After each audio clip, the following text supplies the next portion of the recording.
Në qoftë se ju do të godisni kufit tona, ne do t'ju kthejmë në kërma.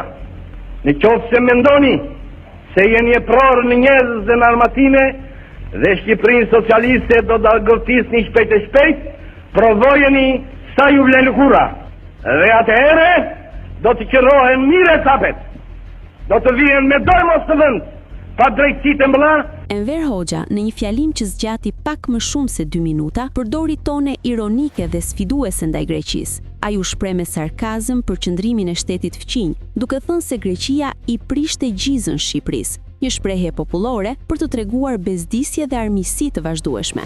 Në fjalën e tij, Hoxha kritikoi faktin se Athina vazhdonte të mbante në fuqi ligjin e luftës me Shqipërinë, duke e konsideruar këtë si një provokim të pajustifikuar dhe një qëndrim armiqësor që nuk i shërbente marrëdhënieve mes dy vendeve. Ai theksoi se, pavarësisht këtyre presioneve, Shqipëria mbetej e vendosur për të mbrojtur sovranitetin dhe kufitë e saj. Me gjuhë të ashpër dhe retorik tipike të kohës, Hoxha paralajmëroi se çdo tentativë për agresion do të përballej me kundërpërgjigje të fortë. Ai deklaroi se nëse Greqia do të guxonte të sulmonte, forcat shqiptare do të reagonin pa hezitim, duke i kthyer trupat pushtuese në kërma. Kjo shprehje synonte të demonstronte vendosmërinë e regjimit për të mos lejuar asnjë cenim territorial. Fjalimi kishte për qëllim të përçonte një mesazh force dhe rezistence, duke ushqyer frymën nacionaliste dhe duke paraqitur Shqipërinë si një vend të gatshëm për çdo përballje ushtarake. Në thelb, ai shërbeu si një deklaratë politike dhe propagandistike për të treguar se, pavarësisht tensioneve rajonale, vendi nuk do të tërhiqej përballë kërcënimeve të jashtme.